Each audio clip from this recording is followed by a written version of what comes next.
Buenos días chicos, esta semana veremos el tema de Sociedad Novohispana. Las indicaciones son las de siempre. Recuerden que el trabajo es de manera individual, deben de poner fecha, título y aprendizaje esperado, copiar el apunte del tema tratado, el cual es obligatorio y parte de su evaluación, realizar las actividades solicitadas, tomarle una fotografía a sus actividades, fíjense que sea clara, subirlas a Google Classroom y recuerden que la fecha límite es el 8 de junio del 2021 a las 11:59 de la noche. El aprendizaje esperado de esta sesión es: conoce diversos aspectos de la sociedad novohispana, estudia las formas de diferenciación social, así como algunas características de los sectores sociales del virreinato. Para que nosotros podamos tocar el tema de sociedad novohispana, es importante que hagamos un pequeño repaso a un tema que ya se tocó al principio del ciclo escolar, el cual es el mestizaje. Acuérdense que yo les había comentado que el mestizaje es la mezcla de distintas razas y culturas, pero que no siempre tiene que ser 50-50, ¿no? En algunas veces alguna característica cultural o alguna característica biológica va a ser más predominante que la otra. En el caso de México, las dos grandes culturas que se van a fusionar van a ser los españoles y los indígenas que ya vivían aquí.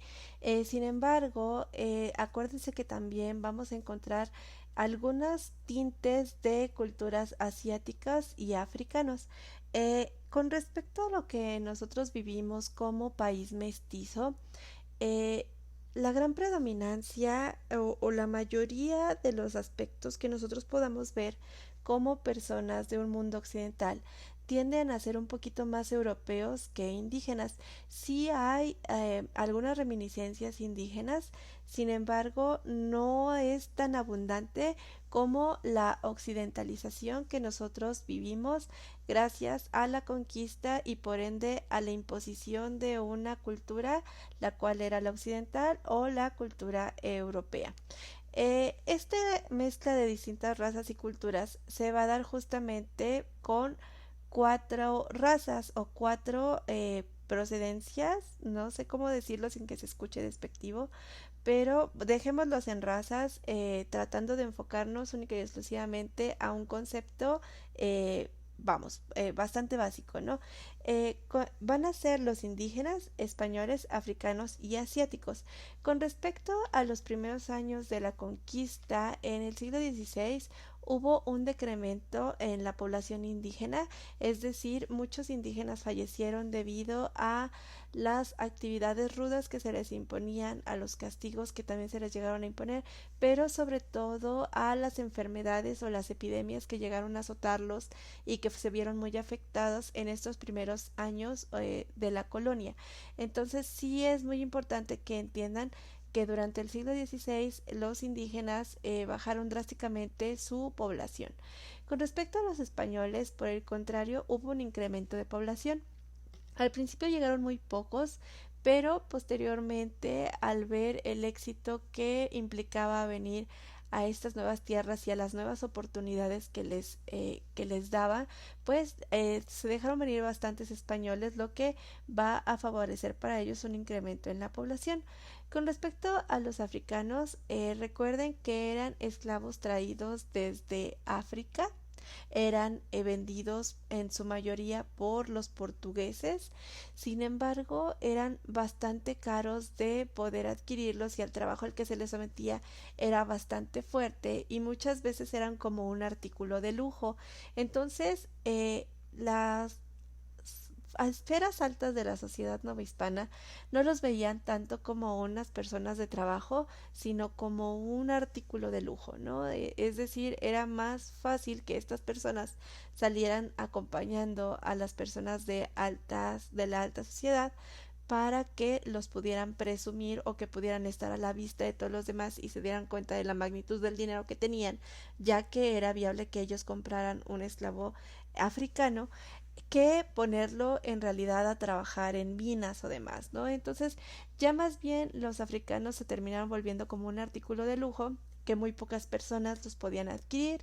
Entonces, todo esto debido a que los indígenas ya para el siglo XVII empezó otra vez a subir la cantidad de población indígena, los cuales eran obligados a realizar estas labores pesadas para que los africanos pues se convirtieran única y exclusivamente en una cuestión de ornato o de decoración.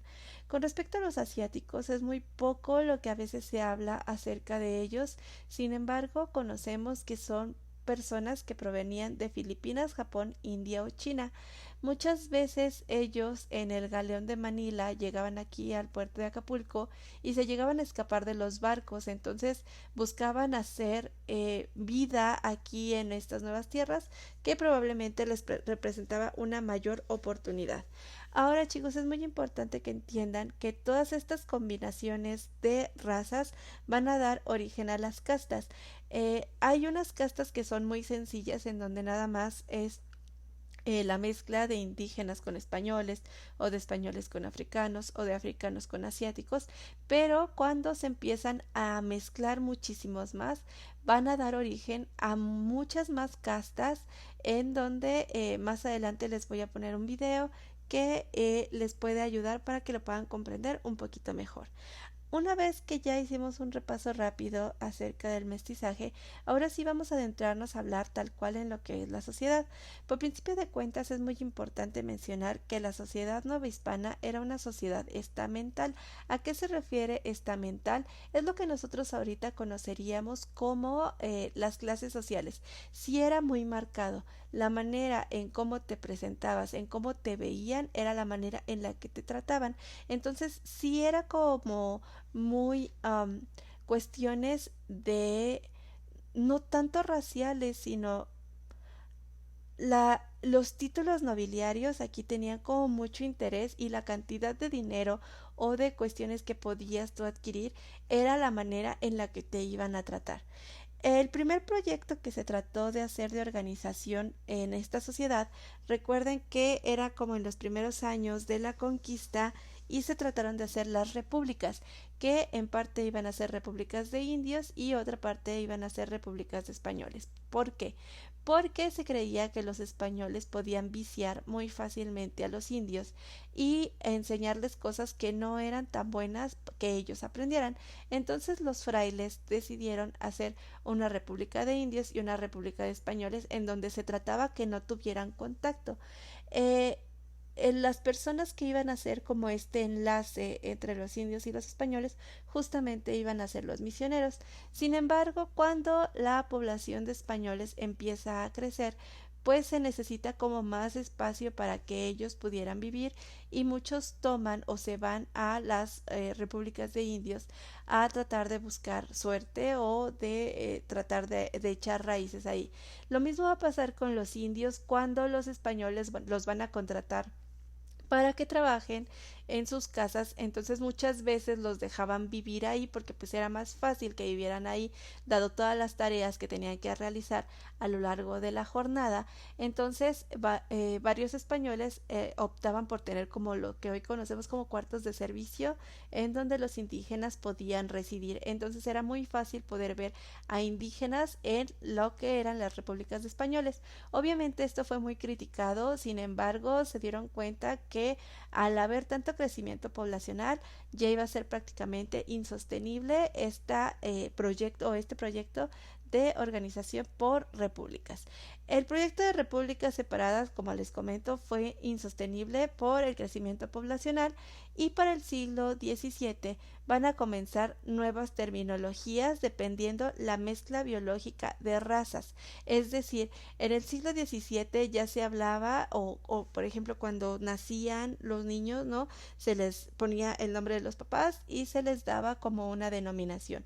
Los que eran hijos de indígenas pues se les decía indígenas, los que eran hijos de españoles se les decía criollo y por ahí cuando había una mezcla se les decía de manera general mestizos. No importaba la mezcla que fuera, si era de español con indígena, de español con africano, de español con asiático, a todos los que tenían ya una mezcla de dos culturas se les llamaba mestizos. Sin embargo, para el siglo XVIII, con esta cuestión de la ilustración, todo se trata de clasificar o de encasillar, porque acuérdense que la ilustración tenía como una fijación por el orden. Entonces, todo aquello que se pudiera clasificar lo iban a realizar. Y es por eso lo que nos da origen a las denominaciones que vamos a tener como castas. En esta época va a ser muy común que se pinten cuadros de castas para explicar cómo eran estas mezclas de biológicas, por decirlo de esta manera. Había cerca de 64 castas con todas las mezclas raciales existentes, y las castas muchas veces eran limitantes sociales, en la mayoría de las veces, por decirlo así. Había veces que no. Si tenías la suerte, por ejemplo, de ser hijo de español y el español te reconoce como su hijo, pues vas a tener como tal vez, si este español era rico, vas a tener como bastante, tendrías bastantes beneficios, ¿no? O sea, sí eran limitantes, pero no era ley que si eras un mulato o que si eras un mestizo o que si eras un indígena, no podrías subir de rango social, por decirlo de esta manera. Eh, había en estos estamentos se podría decir que se dividían entre nobles y plebeyos, los cuales eran hereditarios. Si tú nacías en una familia noble, te casabas con un noble, toda tu descendencia iba a ser noble. Sin embargo, si tú eras un plebeyo, toda tu descendencia iba a ser plebeyo.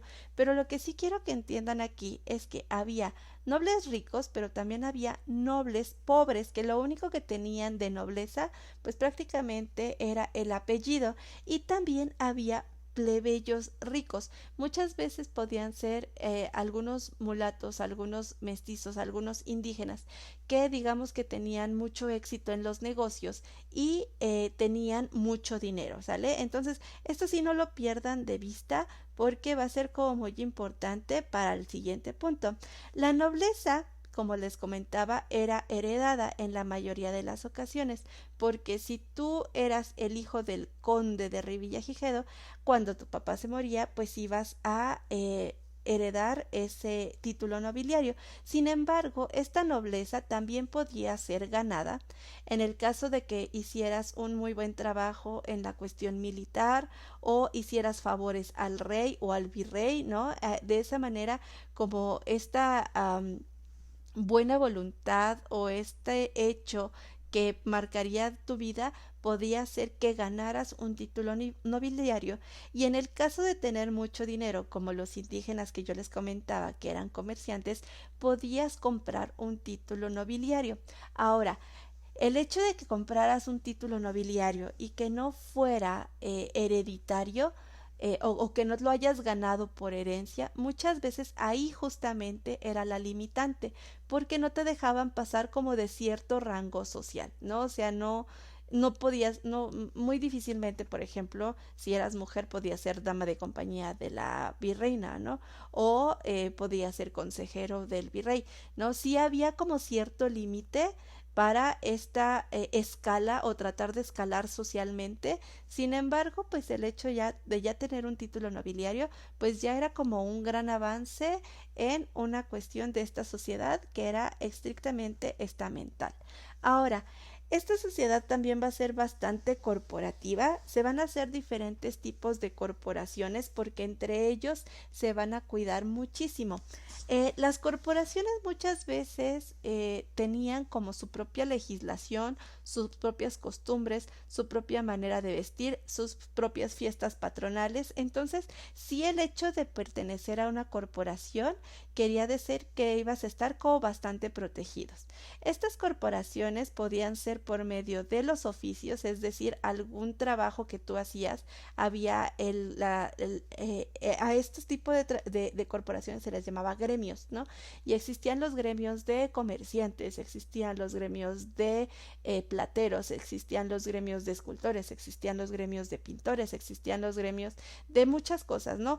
Estas personas se iban a cuidar entre ellas y muchas veces, como les digo, tenían como un código legislativo interno que entre ellos tenían que cumplir, pero digamos que entre ellos se defendían mucho y muchas veces llegaban a tener, por ejemplo, a haber, no sé, juicios, ¿no?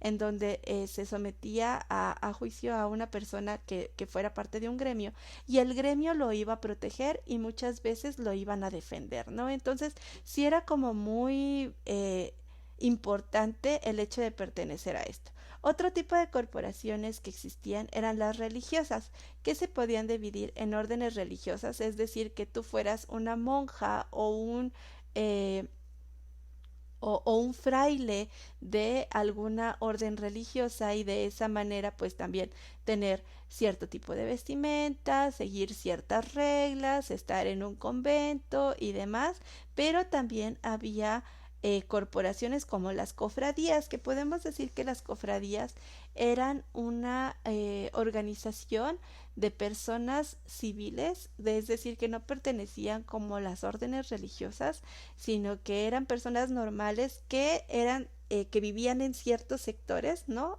Poblacionales y que tenían un mayordomo o varios mayordomos que eran los que se hacían cargos como de cuidar al pueblo y obviamente al santo patrono del pueblo. Entre ellos pues se hacían o se organizaban las fiestas patronales y demás, ¿no? Entonces todavía eso lo vemos mucho en pueblitos aquí en la Ciudad de México como en Xochimilco, en Milpa Alta, aquí mismo en Iztapalapa, ¿no? Pero justamente en el centro de Iztapalapa, no en general, en el centro de Iztapalapa o los pueblos originarios que había aquí en Iztapalapa, todavía podemos ver a las cofradías y justamente esto que les comentaba, son muy vistosas por la cuestión de las fiestas patronales y también había corporaciones de la educación tales como la universidad, ¿no? Sí es como era como los menos, pero sí los llegaba a ver. Ahora, se va a dar gran importancia a las jerarquías sociales y es algo que se va a tratar de seguir. Y había muchos distintivos de pertenencia.